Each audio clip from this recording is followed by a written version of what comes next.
Welcome to Give a Heck. I am your host, Dwight Heck, and for much of my life, lived my life in quiet desperation, wondering how I was going to pay the bills, take vacations, save for retirement, and one day wondering if I would get off the hamster wheel of life and have purpose.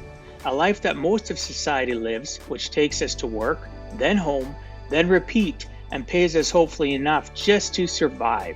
The harsh truth that most live with more month than money and have no idea how to live life on purpose, not by accident. This ensures the mass majority are living not just financially broke, however emotionally and mentally as well due to financial pressures. In each episode, I will introduce you to thoughts, ideas, and guests that can help you to learn how you too can live life on purpose, not by accident. Good day and welcome to Give a Heck. On today's show, I welcome Mike Fallat. Mike is an entrepreneur, a risk taker, a man who loves true stories. He started his first business at the age of 23 when he became his own real estate agent and bought a 4-unit rental building. Growing up in a family of non-entrepreneurs, he realized pretty quickly that in order to get ahead in life, he had to play the game differently. With no money and no connections, he had to use his story as a way to differentiate himself from others.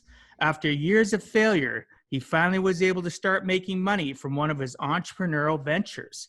This first level of success gave him the idea of putting a book out into the world and turning it into a bestseller on Amazon. And that is when everything changed for him. For the first time in his life, people started to pay attention to him. He realized the book was the great Equalizer. It leveled the playing field and gave him a chance to outwork and outposition those who were more connected and or wealthier. That is what gave him the idea to create DreamStarters Publishing, which is all about helping entrepreneurs use their own story as their competitive advantage in life. Mike and his team have helped over 100 entrepreneurs write their books. Also, he is the author of DreamStarter, Attractive Story Selling, Started from Zero, Zero to Hero, and 9 other books and counting. Mike is the owner of a trademarked brand as well called Started from Zero. Mike also created Rockstar's Dream Magazine, a portal that gives access to ultimate life. It is a worldwide magazine with 1,000 plus models and celebrities, as well as a specialized features and business training, and a very unique subscription service. I'd like to welcome you to the show, Mike. Thanks so much for agreeing to come on and share with us some of your life journey.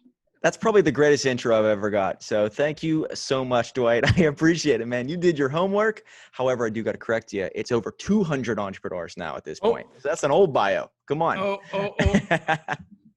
That's okay. You can reach through here and slap me. I'm okay with that. That's okay. I'm okay with that, by the way. But yeah, thanks a lot, man. I'm excited to be here. So let's have some fun with today's episode. Oh, I think we will. Just wait for some of the things I'm going to I love ask you and talk about.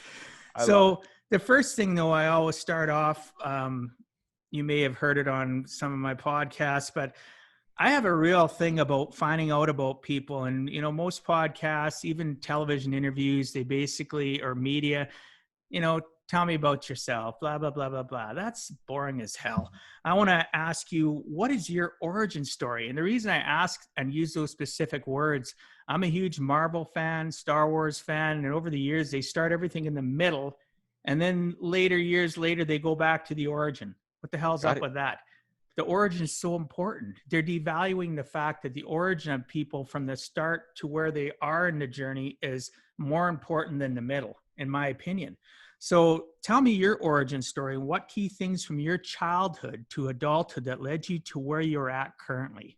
Great question there. And I think that Spider-Man is the ultimate origin, right? I mean, that tells the origin story. That's probably why it's one of my favorite. Me too. I love Spider-Man. He's my number one, brother. I would say Spider-Man, and also Superman. You got a little bit of an origin there in the beginning, but I would have to say that my whole life, I'm in Pittsburgh, Pennsylvania. I grew up always having this knack for money. I was always obsessed with it. I would always set up like on my bed. I would pretend like I was checking out groceries. I would be really, really People used to call me the little miser when I was 7 years old, because when I got my communion money, I was big into like saving it, making sure where it's at, making sure it's perfectly stacked. So I was always obsessed with like, how could I make this, whatever this is? My grandfather was a great saver. He would never invest or anything, but he was a big saver. So he'd always tell me, save your money, save your money, save your money. And so I don't really come from any like money or any type of business connections. But my grandfather, who I looked up to a lot, he always said he was great with money because he was able to save it. And so my whole life, I was always about saving money. And what happened was, my whole life, I was thinking, okay, I'm going to join the Navy when I graduate from high school. And I'm going to follow in my dad's footsteps. I'm going to follow my grandfather's footsteps and just become a Navy guy. And I'm 5'7.5", by the way. And so I'm thinking to myself, you know what would be really cool? I'll be a Navy SEAL. So in my mind, just probably like every other guy out there, they've always wanted to become the highest, most elite soldier that they could possibly become. So there I was at 16 years old. And I'm thinking to myself, when I turn 18, I'm going to the Navy and let's see what happens. But when I turned 16, I got a job at a convenience store. And this is my first real job. Now, I used to cut grass and I used to do all kinds of stuff since I was 13, 14, 12 even, and get paid $20 per yard. So I always had this entrepreneurial background. But when I turned 16, I started working at this convenience store. And when I started there, that's when I met an entrepreneur. His name was Milo. This guy was like my hero right away. Drove the fancy cars, dated the pretty women, just seemed like he had everything under control. And so I would watch him. I'm thinking to myself, man, who is this guy? Everybody respects him. And he seems like everybody likes him, and he has a lot of cool stuff. So I worked there for about a year and a half, and I'm working there for all through high school. And I really don't know him too well. I know him a little bit, but here's what I was doing all that time period. I wasn't cashing any paychecks, okay? I'd have all this little money from cutting grass on the side, and I would get these paychecks, and I would not cash them. Because in my mind, I'm thinking to myself, if I don't touch this money, it's there. It's my savings account. When I'm ready, I'll cash them, and then that'll be all there. So I think maybe 8 months go by, maybe a year or whatever, and I have like over $5,000 of paycheck that hasn't been cashed. He comes down from his office somewhere and he says, "Are you Mike Fallat? Are you the guy who's not cashing any of my paychecks?" And I said, "Yeah, it's my savings account, basically. If I don't see it, if I can't touch it, I can't spend it." And he said, "Is that really how you think?" And I'm like, "I guess whatever I could do, I got to save this money because my grandfather was a saver, right?" So he says, "All right, what I want you to do is I want you to cash these paychecks. You're screwing up our books. You need to cash this stuff, but I'm also going to teach you about money." And so he started giving me books on mutual funds and investing. So 18 years old goes by. I know a little bit about investing. I know a little bit about mutual funds. And I have a little bit of money to invest. Graduate from high school, and I have this money. So now it's sitting there. He's like, "Okay, are you going to invest, whatever?" I'm like, "I don't know what to do." He said, I think you should go to school. I think you should go to a good school." And I'm like, "Okay, well, I don't know what school to go to. I'm going to pick out 3 colleges." He recommended I go to Duquesne University in Pittsburgh, Pennsylvania. And I said, "I don't have the money. I don't have all this stuff." He says, "If you're going to go for finance anywhere in Pittsburgh, you want to go there." He's like, "Trust me, you'll figure out a way to pay for it. Just apply and see if you get in." The other 2 schools, one school I got rejected. The other school I got accepted. So it was down to Duquesne. They accepted me because most likely my family had somebody in the past that went there. So if they see that, they accept you. My grades were, I'm a BC student. They accept me and I get in. And he says, "You know what? I would recommend you go through and do all this at this school. Once you graduate, I'll set you up with a job. You get all set and we'll take care of stuff from there." So I go to school and that's where the money goes then. So I have a bunch of money and it eventually goes away at school. So while I'm at school, I'm still working for this guy. He's teaching me all this stuff, everything about entrepreneurship. So now I know, okay, the military's out of the cards. When I graduate, I'm going to work for him or become an entrepreneur just like him when the time has come. I go through school, all this stuff. I graduate. He gives me a job. Eventually, one empty promise leads to another, leads to another, leads to another. I just keep getting stuck doing all the hard work because I'm a good worker. I love this guy. I love his company. And I just get stuck. And that's when at 23 years old, after I graduated from school and do all the nonsense, I said, you know what? I am done. I am done working for anybody. He's taught me enough. It's time to risk it all. 23 years old. I saw that he was in real estate. I got my real estate license, risked it all on this 4-unit building. I had no money again. Here I am as an entrepreneur. I quit that job and I'm off and running as a 4-unit building owner, landlord, running my own ship. He's out of my life now because I was separating myself from people who are just giving me empty promises. And there I was on my own with really no one to ask anymore. And so one failure led to another, because during all that, you're not making much from a 4-unit building. So I'm risking it all on my entrepreneurial adventures. I have all these great ideas for startups. 4 failures in a row, lost a ton of money. 5th one started to succeed. I made some money from it, wrote the book, changed my life. Wow. That was an awesome, awesome start and breakdown of your origin. It actually covered some of the other questions I was going to ask you, because I have one specifically here about, you came from a family of non-entrepreneurs. So for most, that would be a daunting task to undertake. How did you manage this at such a young age to get that real estate property? And you talked about it. It was, you've seen somebody else have success or so-called success. You don't know that for sure unless you look behind their facade and look at their books, but it gave you an idea and you just ran with it. But the whole theme of your origin is that you ran with it. You're a tenacious type of a person. You obviously, and it's so strong in your origin about learned behavior. You talked about your following your dad and grandpa into the Navy. You talked about how they're major savers at your grandpa. And, so you saved. And through that origin, you also mentioned the fact of our lack of knowledge that we get, and that owner of that convenience store brought that to your attention, the fact of you're thinking the wrong way, saving all those checks. That's amazing. Changed my life. And he gave me Rich Dad, Poor Dad. He changed my life. One person, though, gave a shit about you. One person gave a shit about you, changed your mindset, helped lift you up. Look at, oh my gosh, you go from going to school to coming out to getting into real estate, and even the events leading up to that, getting that job at the convenience store. For the listeners, I would highly suggest you rewind that and listen to that again. Mike's origin is amazing because there's so many nuggets of never give up, giving a heck about him. That convenience store owner gave a heck about him and what he was doing. And by doing that, it taught Mike that he needed to give a heck and drive himself forward. You have to be compassionate and care about one another. And that gentleman did that, where there was unfortunately a bunch of broken promises from that same individual. He still did more for you, from what I can hear, than he did harm to you.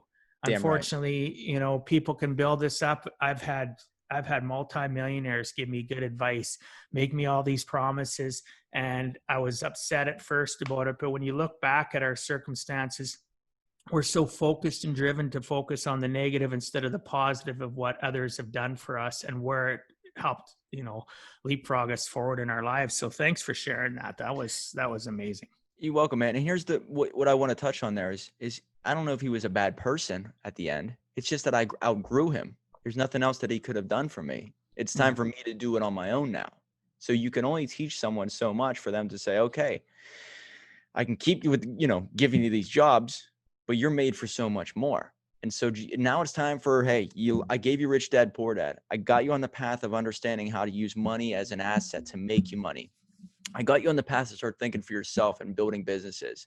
There's basically nothing else I can do for you. So in my mind, and I'm looking at it from his perspective, in his mind, he knew we kind of ran out of the end. He can't do anything else, but he kept saying, I'll get you another job. I'll get you another job. And maybe this, if you want to look at it from a Rich Dad, Poor Dad standpoint, he was the guy that's saying kind of like, go do it now. And I'm so thankful for all that. I'm glad he kept making all these empty promises. And eventually I came to the conclusion that now's the time to put up or shut up. And he got me on that track. So you can always be thankful for people who do that. Oh yeah. And you know what? And really it's the evolution of life. Our parents eventually someday, some parents don't know how to do it, but you have to cut the apron strings. And that same process happens when we find a coach, a mentor. Eventually if that person, maybe they don't do it intentionally, some do, right? But they eventually have to cut the apron strings, and you have to move away. They have to move away. Hopefully, I don't know if you still have a relationship with this person, but hopefully you can maintain the relationship. I've had, unfortunately, because of, it's easy to point fingers and blame people that have mentored me. But, sometimes it was a 6 inches between my ears, not necessarily dealing with the circumstance. So the apron string cut happened, and I didn't do my best. It's easy to point fingers and blame them. I didn't do my best to keep that relationship alive based on the appreciation of what they had done already for me. I was so mind focused and set on the things they weren't doing for me. Mm-hmm. Right. So yeah, Rich Dad, Poor Dad, amazing book. I first listened to that book. Well, I read it, and then I listened to it on CD. I'm going to date myself. This is like a long time ago. We're talking 20 plus years ago. That is a staple. That is an absolute staple of a book. Since we've mentioned that a little bit, I am curious, what other books would you recommend? Whether it's maybe not books, even podcasts, what would you recommend to listeners? Like, what would you recommend if they're just at that starting stage of being, just wanting to change their life, not necessarily an entrepreneur? Well, Rich Dad, Poor Dad, I've interviewed over 215 entrepreneurs I've talked to. Most of them bring up Rich Dad, Poor Dad as a game changer for them. It sounds crazy, but that is the one. And they'll always say Rich Dad, Poor Dad, also known as the Cash Flow Quadrant, which is a similar book. And so it's one of those two. I would start with that. The other book that pops up in my mind, or even my clients' minds, is Think and Grow Rich. You put those two books in front of a kid when they're 14 years old, I swear to God, their mind is going to be different whenever they're older.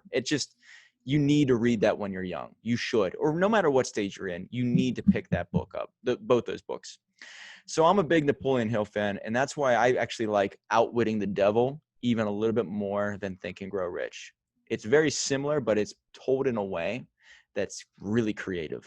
And I think that because I listened to that book on audio, I didn't read it on audio, I think that book even works way better, because on audio, it's basically him conversing with the devil. And so you actually hear the devil talking to the author. It's phenomenal how it's done. And so you really grasp of like what is put in people's paths to stop them from greatness and how to overcome that and how to use it. So I would say those books. Podcast wise, I mean, I'm a part of both of these groups, so I'm going to recommend them, obviously. And this is why I do it. So I only recommend stuff that I've done or really, really believe in. Arate, I do listen to their podcast. I love some of the stuff Andy's putting out, especially recently, more than Ed even. I love Andy for selling stuff. Now that he's getting political and he's getting wild. Very and he's polarizing. Really from the hip. Oh, he's going nuts. I love people like that. And then the other part of it is Tony Watley, 365 Driven. If you're starting out, you need to check this guy out and listen to what he's doing. So he's all about business development, but he interviews entrepreneurs from every different industry. So if you are starting out, these are great people to look at, to read their books, listen to their podcast. You get that in your psyche every day or every week. And I'm telling you, the results are going to start to be there a year from now. Yeah, well, exactly. A year from now, your life can totally change. So books, like you mentioned, and podcasts, for those listening, they basically, it's a state change on a constant basis. And you develop that habit of, for some, it can be the habit of just reading 10 pages a day, like Andy would teach with 75 Hard. It could be listening to even 10 minutes of a podcast, audio books. Like myself personally, I much prefer audiobooks since I've way back on cassette tape or on CD, really date myself. The fact is I have to agree with you. The audiobooks resonate more with me because now I'm hearing, that's why I like books that they're actually narrated by the author, not somebody they hired, because now it's done in their tonality of why they did what they did. So whatever they're reading from the book, it's coming across emotional wise, and I can connect with that so much better. When I'm reading a book, it can also, I can interpret the written word based on where my mindset's at that moment. And maybe that's not the intention of what they were talking about. So I find it can be easily misconstrued. I'm not saying everybody does it. I'm saying me.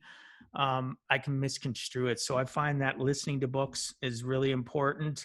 Arte, I love it. All right. I'm one of what they call the OGs of Arte. I started in the first year. That's how I discovered Andy. That's how I discovered Tony. That's how I discovered you. When you think about life, those watching on YouTube, or you'll see what I'm talking about. So you're a spider and it all goes out from there. Arte was the spider, and the web that it created connected me all the way to you, Mike. It's right. Amazing. And it's amazing. And it's going to continue to help me connect with other people like-minded. So those of you, check out Arte Syndicate, check out 365 Driven Society. I'm a huge fan of Tony Watley. The guy, and I'm not fanning him. I'm not putting him up on a pedestal. He's a true mentor. That's another thing I want to add. There's a difference between coaching and mentorship. And Mike might agree or disagree, but bottom line, coaching, there's tons of people out there coaching and never have done. And then there's people that are mentors. They coach and have done. A true mentor is somebody that's gone through the school of hard knocks, and anything they're telling you to do, they've sucked it up, baby, and they've done it themselves. And Tony is a prime example of that. I won't get into his story because you can go listen to even my interview when I had him on my podcast for the people that are listening, or you can just type in Tony's name. He's been a guest in over a couple hundred shows. He will blow your doors off, right? You're an aspiring entrepreneur. The last thing to prop up my buddy, not that he needs propping up, check out the book Side Hustle Millionaire. 100%. I wonder who else was involved in that book. Yeah. Highly recommend you check that book out. Listeners, Mike had a hand in helping with that book getting out into the world. So bottom line, you just need to do things. You need to have somebody give a shit about you and prop you up. And it might not necessarily be a person. Sometimes you have to look for stuff. And we've just given you some actionable things that you can do to change your mindset. So two things I want to jump in there and say is what you just brought up there. I like the people who are out there teaching it, who are also still doing it. Does that make sense? Because the game can change every week, every month, every year. I don't want to just listen to someone who did it. I want to talk to someone or listen to someone who's currently doing it in the world today. So that's one. The other part of it is, and this is, I forgot to say this, and I don't know if you're a big fan, but there is someone that I put on almost every night, especially if I can't sleep. And it's Alan Watts. Are you familiar with Alan Watts at all? No, I'm not. Alan Watts is a philosophizer or a philosopher, or however you want to say it. He basically, from the 50s and 60s, it's recordings all over YouTube. Incredible stuff. So if you listen to him, he puts things out there that are very complicated and breaks it down in very simple terms. So if I were to say outside of podcasts and books, just listen to speeches by Alan Watts, and it's ALAN Watts, WATTS. Great guy. I mean, he's been dead for many years, but he does help with clearing up your mind, figuring out who you are, what you want, understanding the universe, and maybe some things that you never even thought of before. Yeah. Well, bottom line, alive, dead, there's so much knowledge out there in the universe, and the advent of the internet and accessibility to stuff is phenomenal. You look at all the people that have passed away, right? One of my favorite books of all time, How to Win Friends and Influence People, right? That guy's been gone longer than I've been alive, right? So bottom line, there's so much information out there. You can have you have a choice in life, and we'll continue on with the conversation on this last note, right? You can have excuses or success. You can't have both. Make a decision, right?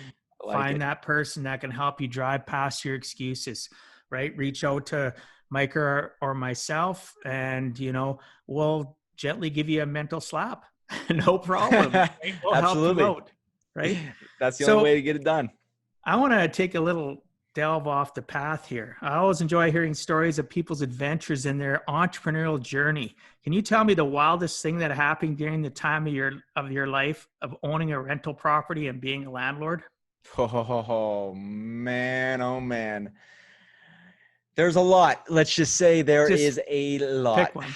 I will pick one here for you.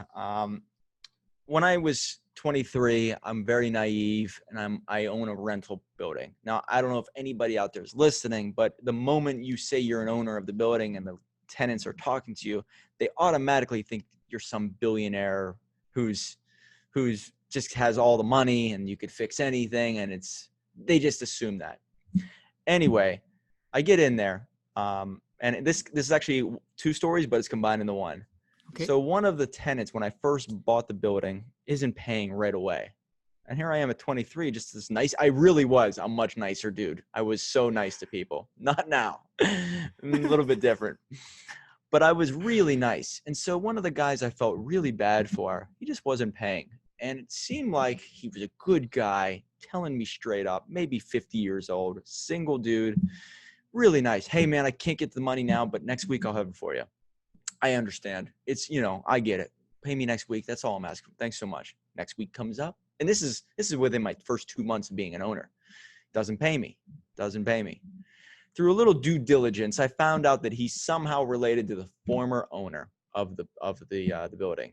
And it turns out this guy never paid. He never paid. He lived there for free. So the owner propped it up and said he was paying, which obviously said, oh, this is much more of a cash flowing property than it is. He's in there. Now I have to start taking legal proceedings to get him out of there. Being a 23-year-old with no experience, nobody to ask about this. By the way, 2008, you don't have YouTube people teaching this stuff nearly as much. You don't have the groups. You don't have Arete. You don't have real estate groups talking about a podcast. You don't have any of this stuff. So I don't know who to ask. Anyway, I figure out through this thing called a landlord service bureau that all you need to do is you file this paperwork and try to get them out. I go to court. All this nonsense starts happening. I get calls from that guy's attorney. Here I am by myself. I don't have an attorney. I get calls from his attorney saying, hey, we are part of this system that is funded by taxpayers to keep people in their properties. You can't get rid of him because of this, and this. And I'm like, he's not paying any rent. Yeah, but you have to X amount of days to do this, and this. I said, listen to me, buddy. I'm new at this, but here's what I stand for. You pay me because we agreed to this. I don't know all the rules and regulations, but what I just did was I won in court here to get him out of here. The constable is going to go and arrest him if need be. And he said, well, he can't do that because of this, and this. And I'm on the phone, by the way, just winning the court case. And I'm like, I won. He's going to get him out of there. He says, if you try to get him out of there, we're going to come after you and try to own your building. I said, listen, you can threaten me all you want, Mr. Attorney, but tomorrow morning, this court thing says that I own that property. I can get him out of there. So I'm going to come over with about 7 buddies, and we're going to go and knock on that door. And if he's up there, great. If he's not, great. We're coming in and we're taking all this stuff and it's going out into the road. This is me as a 23-year-old. Don't know any rules. Don't know any laws. I don't know anything except right and wrong. Next morning, I show up with my buddy. I'm like, okay, we got other people coming. He's gone. All of his stuff is gone. He's gone. So there I am. I win. Beautiful. Guy's gone. I won this. Now, okay, let's put a sign up and have another person come in. But here I am, a 23-year-old. I don't do any research on the people before they come in. I have show a few people. Some of the applications look great. Some of them don't. One guy comes to me and says, I work at the church that you go to. Whoa, you're a Eucharistic minister at the church that I go to. How bad can you be? You can't be a bad guy. You're a Eucharistic minister. You believe in God just like me. You're a Catholic. It's amazing. We're all Christians. You've got to be a good guy, right? I let him in. What happens? Month 1. doesn't pay me. Month 2, month 3, doesn't pay me. Here I am. I think it's because I was a young kid. They figured they could bulldoze me. Then I finally do some more research. I figure out that he has bad checks all over the state. I go to the court. They said, oh my God, we've been looking for this guy for years. Is he up there right now? Constable comes with me. They arrest him. It's amazing. Here I am. And he has a wife and he has a kid. I mean, it's unbelievable what I'm seeing at 23. So I'm battling all this in my first year and a half as a landlord. So I'm dealing with all this nonsense. Long story short, he starts to threaten my life. He says, I'm going to kill you for trying to get your money. Cops are involved. Get him out of there. And he doesn't destroy the place. And basically a week later, the Jeep dealership said, hey, I just got record that you were the landlord of this guy named Bill. And I'm like, yeah. Do you know where he's at? I'm like, no, I don't know where he's at. He's like, well, turns out he stole one of our Jeeps from a dealership because they hired him as a sales rep as the Jeep dealership. And he stole a car and he's been gone for a week and a half.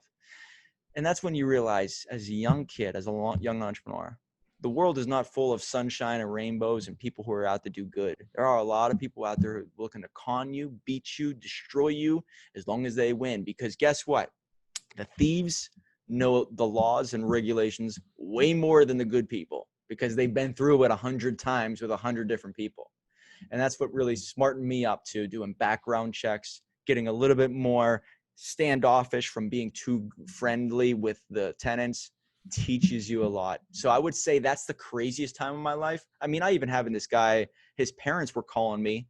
He was 45 years old. His parents were 70, 80 years old, crying on the phone. Don't evict him and his family. My grandkid needs a place to stay. Here's some money. Can you please buy some time so they can have Christmas in their warm place? Like at 23, you never thought you'd have to deal with that, especially in your first year. So that's just one side of it. You can always move into the other side of it where, you know, when a pipe breaks in a certain place, whenever you don't have any money to fix it, how do you handle it? So it could eventually take you from one side of the scary part of being a landlord to the other, where you're struggling on money so much that you have to do the unthinkable to stay alive. Wow. Yeah. You know, you brought up the fact that you were raised a Catholic. I'm a Catholic too. And I think some of the things that may not have happened the same for you, but we're taught that people are kind. And you mentioned the fact that the one guy was a Eucharistic minister, and we all of a sudden make an association that that person's good because of their position within the church. Yes. And we use our faith, or others use our faith against us. It doesn't mean that Christians are bad. It doesn't mean that Catholics are bad. That guy was bad, right?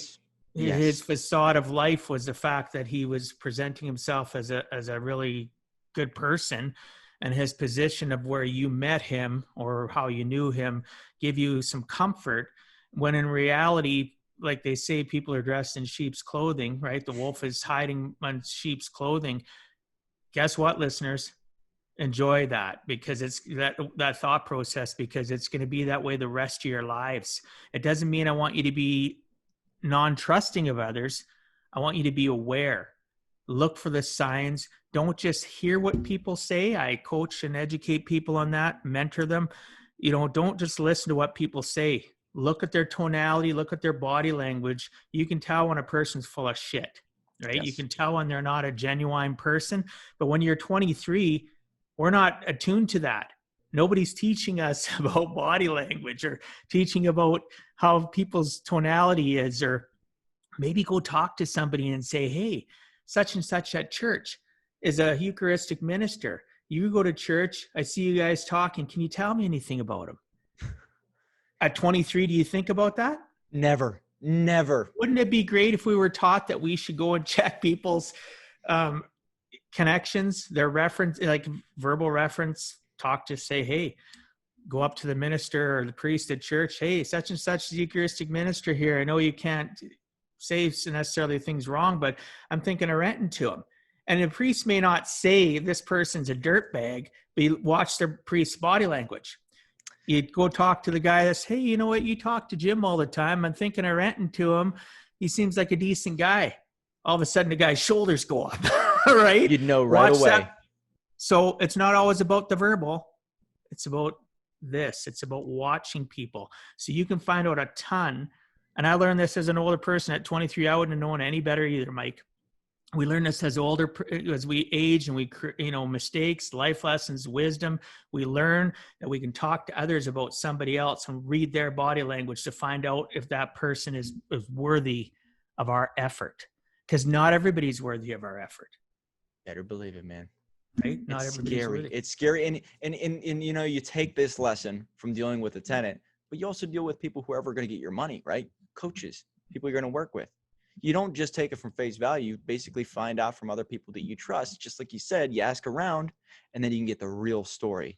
But what happened was, at the very end of all this, whenever I was really taking him to court and going after him as hard as I possibly could, I wanted to get the approval from the priest. I'm glad you brought that up, because it was too late. But I went to the priest afterwards, and I didn't really know the pastor, but I was just somebody who went to church. So I set up a meeting. I went to the pastor, and I said, listen, one of your Eucharistic ministers is my tenant. I want you to tell me, is there anything that I should know about him? Do you think he's a great guy and all that? Because I'm going to go after him, and he's part of the church. Seems like it's against my religion to go after this person as hard as possible to get him out of my place whenever he has a family. We're talking about wintertime, and it's a family. And the pastor says, hey, your business is your business. You have to do what you have to do. So I had like the blessing of God, if you will, to just do whatever I needed to. And the other part of it is he told me, he said, well, I will say that he's involved in this situation at the church where money is missing. So we're dealing with some interesting things on the back end too at this current stage. I have to let you know that. So he was actually stealing from the church too. So imagine if you had talked to the priest before you ever rented to him. I'm just saying, could you imagine if you had somebody mentor you, or you had the knowledge of being taught as a younger person, whether when you went to college or even through high school? You know what? People aren't always what they verbalize. You need to look at the whole picture. 100%. Right? And, people use religion against us. They use it and others use it as a shield to justify their actions and stuff. There's nothing wrong with organized religion. You're going to find douche canoes or whatever you want to call them. You're going to find people that are jerks no matter what. 100%. Right? It is what it is. It could be a local car club. It could be anything. It could be going to bingo. Maybe you're a bingo player and there's people there that are bad people everywhere. Right? That's what you learn. Exactly. So just because a person can write and publish a book does not mean they can help others do the same. Do you have a lot of supporters immediately encouraging you, or did you, like many, face more critics than supporters on your book journey? Oh God, the critics came out of the woodwork. Nobody cared about what I was saying or doing. But the moment I wrote a book, my first book, you wouldn't believe even the pressure from friends and family members. Who are you to think you can write a book? It sounds crazy to me, but the people who came after me the hardest then were the people who knew me the best. And so what happened was I was leveling up in life. I was changing the hierarchy. As a BC student, you kind of know where you fall in line with all your friends when it comes to maybe education level or career level. And here I was as a BC student, middle of the road guy, blue collar worker, can outwork people, definitely wasn't smarter than most of the people in school. And so when I wrote this book, all of a sudden, it just drew a spotlight to me. And you felt the criticism by everyone around me. I mean, I'm telling you, it's everyone. The people who I kind of knew online were like, way to go, man, congrats. But the people who knew me at the time were, what is this person doing? Who do they think they are? I haven't done it, and I have better grades and even a better job than this person. And this person, it's a startup business guide. Who does this person think they are to not even create $1 billion company to want to write a book? So I felt the pressure. And it was sort of the big wake-up call, 2015, that not all the people around you are cheering for you. Look for the people who aren't clapping when you do something great. And there's the answer. So you got to stay away from those individuals. Or when we talked about it before this podcast, that maybe they're just in a bad state of mind, that they're not really rooting against you. They're just not thrilled that where they're at in their life. And so you kind of start to realize that when you make big moves, expect a lot of heat, a lot of pressure, a lot of uncomfortable situations from those closest to you. And then once you break through that and you keep breaking, it gets a lot easier because the people around you want you to win. Yes, you're right. Most people want us to win. I do know, though, that those surrounding us, and the reason they can be the most critical and sometimes the most supportive, is, like you mentioned, where they are at. We talked about it, where they are at in their lives. And the people that are initially not supportive of us, it's because they're scared, because you're stirring up their uncomfortable life. You're showing that you are not going to be held back. You're not going to have that anchor over your shoulder keeping you stuck and subservient to go to work, go home, get paid, hamster wheel type of situations. So, we just have to realize that, and the reason I asked that question, we all have critics. We all have people that are not going to be supportive. Find those people, like you had people online. Don't need a lot. You just need to focus on the good, feed off that energy, and block the negative as much as you can. And your associations of people in your life, you can love them. You don't have to like them anymore. When you start to grow, depending on what they say. So listeners, the people are pushing you and saying you shouldn't, who are you? You're not worthy. Believe me, you're worthy. Because if you weren't worthy, they wouldn't be saying stuff to you. You've stirred up a hornet's nest. So just stick to your guns and look for the people online to support you. Join masterminds. Just keep on keeping on. I'm here for you.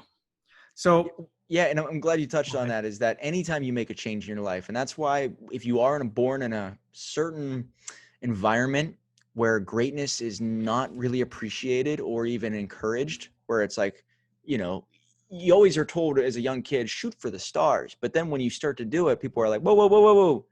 I'm not doing that. So who the hell do you think you are to try to do that? If you're not born in that environment, and it could be friends and family or even your township, and I'm telling you, you go to certain parts of the country, it's a little easier to start to break out than it is to other places. You go to Texas as compared to somewhere in, Pittsburgh, Pennsylvania, it's a lot easier to become an entrepreneur there than it is in here because the blue collar mentality. And so I knew whenever I was growing my business, man, I got to do this online. A lot of people around me don't think like this. So it all depends on where you're at, but understand that anytime you do want to make that change, especially if you're born into a situation where it's not very common to do what you want to do, just expect the heat and realize that it's a sign of growth. Feed off of it. Right. So, right. Yeah. So the first time in your life, Mike, people started to pay attention to you. Writing a book leveled the playing field and made it not always about how connected or wealthy one is. Can you explain exactly how the book enabled you to outwork and outposition yourself, and how DreamStarters Publishing came about because of this? So the book I call is The Equalizer. At my speech in Utah, I talk about weaponizing your story. It becomes a weapon. I mean, this is an equalizer. We've done 215, 217 books. The reason why it's so special is because I was able to do in my first book something that 85% of the people on the planet want to do. And only, I believe it's like less than 10%, maybe 5% ever get to accomplish. By finishing a book, you're doing something that most people want to do, but never do. In itself, that is going to elevate you more than anybody else around. Because if you have a book and someone else doesn't, there is some type of spotlight on you that's not on the other people, because you did something that most people want to do, just cannot do. And so when I had that book, I had a tool. It was almost like everybody had a hatchet. I had a hatchet. Well, I had a business. I had social media. The moment I had a book, I had a chainsaw now. I could cut through noise a lot easier. So I'm the guy who has the best-selling book as compared to every one of these other entrepreneurs who don't. Whether the people read the book or not, I had something that was more breathtaking or awe-inspiring or something that was more special in the eyes of society. Remember, this is This is just something that society deems as valuable automatically. If it's a book and it's a bestseller, it has value. So I created something of value. And then all of a sudden, if you use this in a way to give it away, to get on podcasts, to get attention, to write about it, to create press releases, to use this as a free plus shipping, or, hey, I've known you for a long time. Would you want a book? Or to do book signings, or for someone to buy a book and then have a special note. Thanks so much for believing in me all these years. This stuff doesn't go away. Nobody really throws away books. You put it up on a bookshelf and it's a trophy.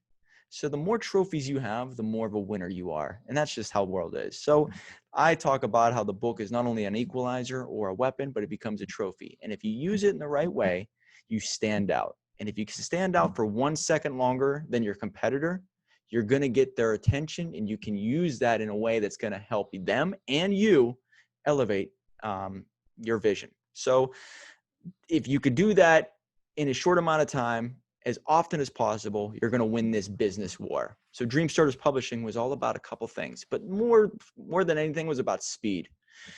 Speed to an interview, speed to a book, speed to get it out there, bestseller, speed so you can use it as a tool to get a quick return on investment.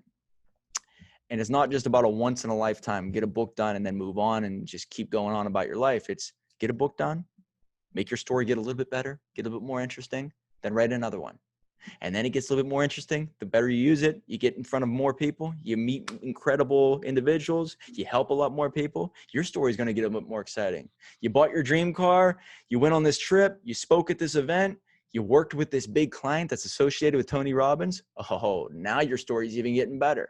So eventually, one book leads to another, leads to another, leads to another. And if you use it properly, you're going to stand out far more than anybody else because they don't even have any of it. Yeah. So it basically, the evolution of how it helped you, you've seen it as an opportunity to help out those in that small percentage that actually will actually do it. You're creating that small percentage out of that 85 by giving people the opportunity to push and collapse timeframes to get it done quickly instead of procrastination becoming their friend, right? Mm-hmm. And staying their friend the rest of their lives. It's definitely a credibility factor. And as you mentioned before, it's like a business card. You talked about that in Utah. Yeah, for the listeners, check out Mike. We'll talk about it at the end of the podcast here, how you can reach out to him. But I myself am in the process of utilizing his services because I've always wanted to write a book. And it's like it's a mentor. Mike is a mentor. His company is a mentor to support you and uplift you and help you get your dream. If your dream is to write a book, you've had ever an inkling of wanting to do it, right? Like they say, I used to always think about this, and, for some people they'll chuckle, like they say, shit or get off the pot, right? They used to say that because back in the day they had an outhouse, and if there would be, a big family, one outhouse, shit or get off of there, get out, that's what life needs. Sometimes you need to have somebody remind you, quit camping, keep on climbing. And somebody like Mike can help you collapse time frames so you're not stuck in that 85 dreaming about it. You're actually getting into that 5% of doing it. So right. Congrats, Mike. Thank you very much, man. And you touched on that. There's two things you made me think of. Sure. Yeah. So when you put a book out there, anybody who's thinking of doing it, and even with your book, Dwight, you become known for whatever the book says on the cover. So give you an example, Alex Resende, multimillionaire out of Texas, real estate guy. He became known as the Rising in America guy. His story is all about coming from Brazil and building a multi-million-dollar business. But he's also being known as the person that's all about, doing whatever it takes to succeed in the land of opportunity. So if anyone were to see Alex, they can automatically think, oh, he's the Rising in America guy. Or you talk about one of my other clients named Mark Evans. So by having Magician versus Mule on his book, The Ultimate Guide to Lifestyle, Wealth, and Freedom, Mark Evans equals the magician. Magician equals Mark Evans. It's a branding tool. So your book, and specifically what we're talking about, Dwight equals how to live life on purpose. So if purpose equals heck, heck equals purpose.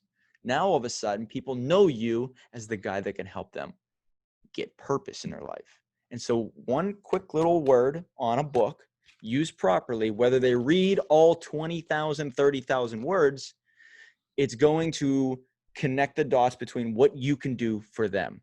And then the other part of it is the last thing that I wanted to say about that is, where I was going to go with it. The people who can get something done are the ones who are going to stand out. You will always look through your book and say, man, I could be better. It could always be a little bit better. This word here or this word here. Rich Dad, Poor Dad still goes through editions every year, every 2 years. Now, why is that? It's because he thinks of something or something comes to light and they're going to put it in there, which means a book could always get better no matter what. So the devil, going back to outwitting the devil, will tell you it's not perfect. It's not done yet. You can't put it out yet because you probably need to put something else in here or fine tune it a little bit more. This is what keeps people in that same place. And so if you stay there, you're going to be screwed. So my whole philosophy is get it done. If you need to make revisions a year from now, he wants to make revisions now. It's been out a year and a half, 2 years or something. He wants to make revisions. No, this one. He wants to make revisions to this, which is perfectly fine. But guess what? This helped him get known. This helped him grow his business. This actually helped him sell one of his businesses. And now he's able to go back and say, I want to turn this into a Spanish version. I want to add one more feature here at one of these chapters. But getting it done is half the battle. Yeah, that's amazing. Thank you for sharing that. So, Mike, your most recent venture that I'm aware of is called Rockstar's Dream Magazine.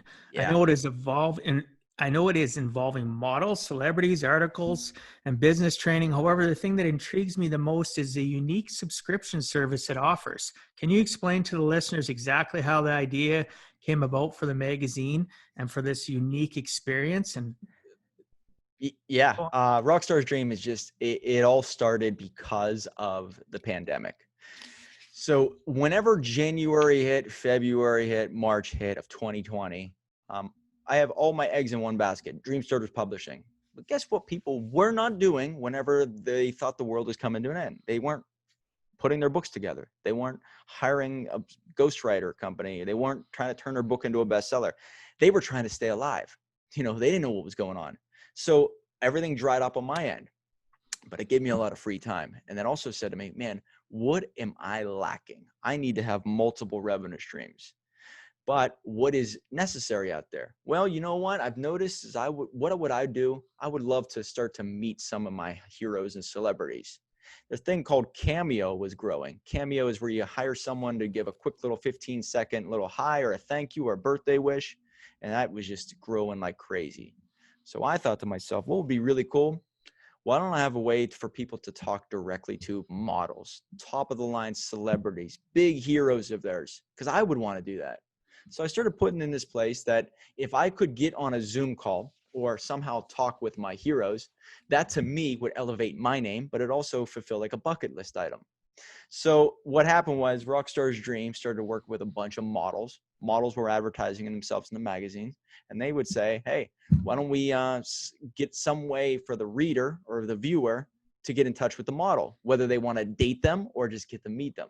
So at one time, it was all about just meeting models. Now it's turning into anybody we feature in the magazine, if they want to, could be hosted on that website to set up a Zoom meeting. So for an example, our next issue is going to feature Chris Jericho, the big wrestling legend, actually from Canada. Yeah, I know. I know who Chris Jericho is. And so he's not going to be listed on as the meet a rock star or meet people who are in the magazine just yet. But there are people out there who are wrestlers that are going to be featured on this. So it's all about getting people to see behind the scenes, but also potentially having the ability to be closely connected to their heroes. And I always think that anybody who gets around those who they look up to is considered they're living the rock star's dream lifestyle. So it really started off with just like this idea we needed extra revenue stream, turning into meeting people you've always looked up to now having access to the life that you've always wanted to live. That's awesome. So what about the unique subscription service? So I don't mind you talking about it. It is what it is. yeah. So basically, it's connected with a company called Rockstar's Dream Lingerie. And so there's a woman named Nikki Cochran who is running the division, and she's a model who offers lingerie to the models that are featured in the magazine. And what it comes down to is, you know, all these subscription models that are out there that do whatever for a person. We have never seen a subscription lingerie company. And Nikki Cochran is signed up hundreds in the past couple months, but overall we've had like 1,500 models sign up to be a part of this subscription model service where they get a monthly delivery of lingerie every month. And what they are able to do with that is do two things. They're getting the clothes. It's great. But once they sign up for it, they now have their own technical business, because if they help promote that lingerie or the subscription service and people sign up to it also, that model that's featured all over Instagram and OnlyFans and Facebook and YouTube starts to make a residual amount also. So the whole goal is, yeah, it's about business development. It's about women owning the businesses. And it's also about, you know, feeling good about yourself and your body and promoting it to the world, because that's what's happening on social media.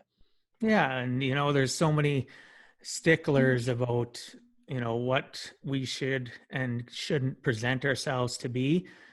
You know what? We're human. You do you, I do me. And if it's helping uplift these models, fantastic. There's nothing wrong with that. And you interviewing one of your childhood stars, Chris Jericho, a lot of people don't realize the roots of what Stampede Wrestling and stuff has to do. McMahon started in Canada. He didn't start in the US. Like Stampede Wrestling, I grew up watching that as a kid. I grew up watching, you know, the evolution after the fact of what WWF, and then they changed their name to WWE, and the list goes on. But, you know, I like the combination and mixture of the fact of what you're talking about: models, celebrities, interviewing successful people, uplifting women, you know, models that are looking to feel good about themselves, giving them an opportunity to make a little bit of money. Like, there's so much involved in your thought process of what Rockstar, what the magazine has become. So kudos to you, especially to do this during a pandemic, brother. Like, that's amazing. Like you said, people either they have all these free time. What are you doing with it? Where are you going to be? For those listening, you know what? Where are you going to be when this is all done? Start today. It's never too late. You know, you better to come out with a little bit of development and growth than to come out the same way as you were prior or worse, right? And that's the whole thing, is because I realized that my weakness was having really one main revenue stream, besides a couple other things that weren't bringing in that much. But, you know, the magazine led to the lingerie. That's one revenue stream. Led to advertisements in the magazine. Led to a podcast with other advertisements. But it also led to people buying the magazine. So just there's like four revenue streams right then and there. And we put out a magazine every 2 months right now. Starting next year, it's going to be pretty much every month. And so eventually now you start attracting the right people. You start getting better writers. You start getting people who want to do the lingerie service. You start wanting people who want to be featured in the magazine. And now you're using the law of attraction to your benefit, and it eventually grows. Nothing can grow unless it starts. And I told everybody, this magazine is only in year one. People are like, why don't you do this, this, and this, and this? I said, listen, after starting businesses, you don't make big moves until year 2 or year 3. Because you need to have this credibility. People know about it. Then you can start to move.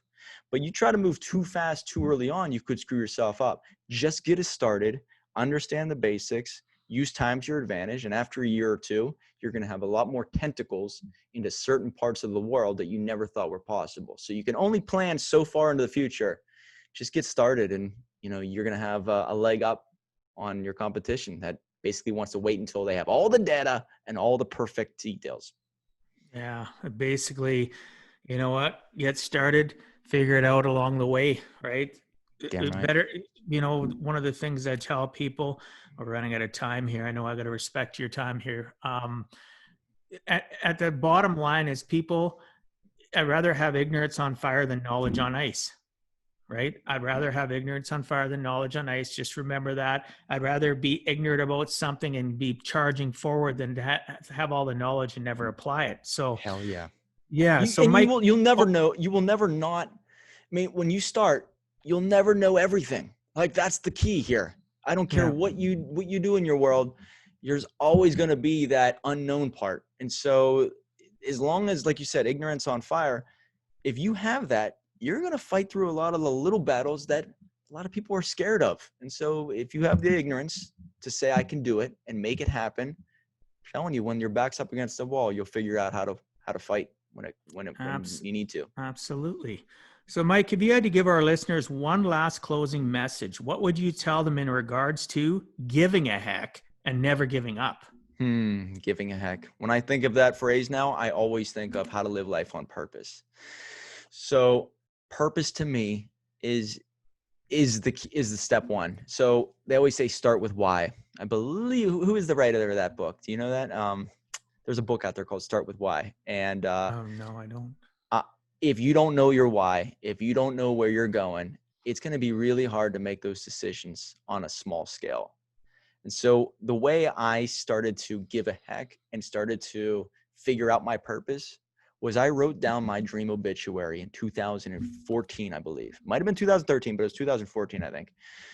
I wrote my dream obituary because I was miserable. Okay. So 6 years ago, I was 30 years old. I was sitting at a bar and I was by myself at a bar on my near my 30th birthday, not on my 30th, but near my 30th. And I remember sitting there and I'm like, man, I'm working because while I was running these little startups and failing, I had to get a corporate job to stay alive. And I remember I was like, okay, to pay off debts and credit cards stuff for my first 4 startups. I'm not really where I want to be at this stage just yet. I'm not. So what do I need to figure out? Okay, I got to grow the business more. I got to do this. But I'm just doing this side business because of everything I learned from failing in the past. So this startup was like a culmination of all my mistakes turned into a business. I'm like, I figured out this business thing, but does it really make me happy? And it really wasn't. It was just, I can make money with this and this is my business. Great. But it wasn't enough to pay off all my debt that I accrued. So I still had this corporate job. And I remember sitting there, I'm thinking to myself, man, I am miserable. Not too much longer than that, I sat down, I wrote my dream obituary. And I don't know where I heard this from, but I thought about how do I want it to end? And if that's my dream life and that's how I want to be remembered, how close am I or how far away am I from that? I remember sitting there and I'm like, okay, well, my dream obituary, I'm going to have X amount of clients working with startup businesses, have many different businesses. I want to be known for this, and this. I want to help a lot of people, give away to a lot of charity. And I want to be able to have freedom and have the dream car and date the dream girl and marry the dream girl and all. And I was nowhere near that. So that's when it hit me like, I have to make a big, big, big change because my purpose now was pretty clear. I got to become this person. And it's not like I don't think you find yourself. I do believe you have to create yourself.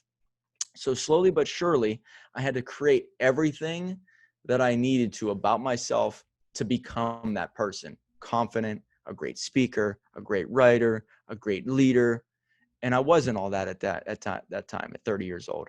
So I knew the end goal, and that's what made every decision from there on out much easier. I said, I got to quit my job. I got to go in and write this book. I got to build a couple businesses. I got to take chances. I got to maybe eliminate some of the social circle. I need to start doing this and not that. I need to give up booze. I stopped drinking not too much later than that. I started really worrying about my fitness and health and started to clear up my debt and started to get really clear on my life. But it really did come down to that purpose. And if I had that target or that light that I could always look to and say, this is where I'm going, every little decision could be a lot easier. And that's what the thing is. So giving a heck, if you find your purpose, if you find where you're going, then who you hang around, what you read, what you put in your body, what you do, what you don't do, comes a lot easier. So that's what I would say about that. That's fantastic. It's just, I don't have a lot of time here because I know you have another call coming up. I did my obituary, like what people were going to actually read my eulogy part of me. Back, I was challenged 17 years ago to do it in a little small segment of a group where there was about 35 of us. And I still have the original binder. I still have what I wrote down. And some of those things I worked toward and now I've been achieving over my lifetime. But it is write your own obituary, you write your own eulogy. It is a wake up call, brother, what you want people to think about you. So it is what it is. So while our time is almost up and I want to respect our listeners and your time, however, before we end, can you please tell the listeners what's the best way to reach you, Mike? I would have to say that if you want to find out more about the publishing company, it's DreamStartersPublishing.com. And if you want to get a hold of me directly, the easiest way, hands down, is go to Instagram and look for me at the DreamStarter. And then obviously the other part of it is I think I'm more on Instagram than Facebook. But so you check me out on Facebook though, which is just Mike Fallat, and you'll be able to find me on 2 different ways on Facebook: a business page and a personal page. But that's Fallat, and contact me anytime through one of those 2 channels. It's and this is all I do, so it's going to be easy for you to get a hold of me if you ever have questions about the book writing process or anything we're putting together. And I'll make sure it's in the show notes as well, which will be up on the website when it goes live. So thanks so much for being on Give a Heck, Mike. I appreciate your time and sharing some of your experiences so that others too can learn it's never too late to give a heck. Give a heck.